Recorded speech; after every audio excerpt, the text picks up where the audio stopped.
रूसी एयरबेस पर यूक्रेन का हमला। इवानोवो ब्लास्ट के शुया में यह ड्रोन अटैक किया गया यूक्रेन की तरफ से। शुया एयरबेस पर 2 दिन से लगातार यूक्रेन हमले कर रहा है। ड्रोन अटैक में एयरबेस का एक हिस्सा भी बुरी तरह से तबाह हो गया है। तबाह एयरबेस की सैटेलाइट इमेजेस भी सामने आई है। तो जो अटैक किया गया वो हम आपको दिखा रहे हैं और इससे जानकारी मिल रही है कि जो एयरबेस है उसका एक बहुत बड़ा हिस्सा है जिसे भारी नुकसान पहुंचा। ये देखिए, सूमी का बदला शुआ एयरबेस पर जो हमला हुआ है वो दहल गया है। 13 अप्रैल 2025 की तारीख जब रूस का अटैक हुआ, रूस का यूक्रेन के सूमी पर अटैक 112वीं मिसाइल ब्रिगेड का यह हमला था।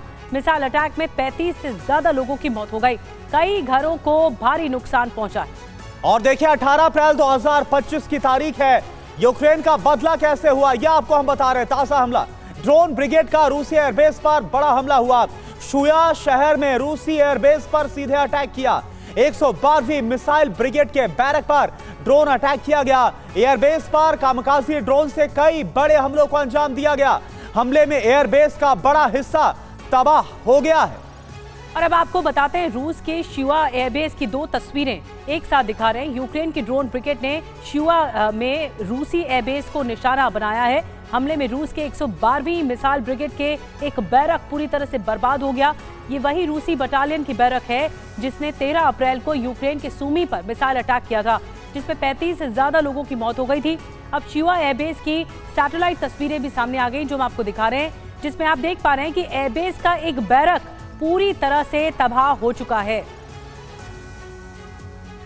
और हमारे साथ हमारे सहयोगी मनीष झा जुड़ रहे हैं और ज्यादा विश्लेषण के लिए तमाम खास मेहमानों का एक पैनल जुड़ रहा है। Major general retired VK Dutta साहब हमारे साथ जुड़ रहे हैं, एवीएम रिटायर्ड ओपी तिवारी साहब हमारे साथ जुड़ रहे हैं, निनाद सेठ जी हमारे साथ जुड़ रहे हैं, जेके त्रिपाठी जी हमारे साथ जुड़ रहे हैं। मनीष, आपसे शुरुआत करते हैं। जिस तरह के अटैक रूस इस वक्त कर रहा है और खास करके शुआ एयरबेस को निशाना बनाया जा रहा है, कितने मायने देता है ये एयरबेस और इसको अटैक करना क्यों इंपॉर्टेंट स्ट्रैटेजी में गिना जा रहा है?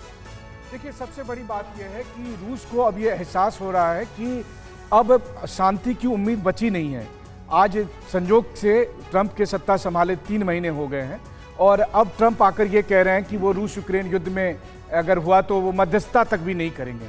तो वैसी स्थिति में रूस चाहता है कि यूक्रेन के साथ जो जंग हो रहा है उसको फाइनल मोमेंट तक पहुँचाया जाए और इसके लिए सूमी में उन इलाकों में जहाँ पर एयरबेस है या फिर दूसरे और इलाके में वहाँ पर एयरबेस को इसलिए कमज़ोर किया जा रहा है ताकि आने वाले समय अगर ये बात आती है कि यूरोपियन फाइटर जेट यूक्रेन को आएंगे या उन्हें मदद दी जाएगी तो उनके लिए कोई एयरबेस भी ना बचा जाए।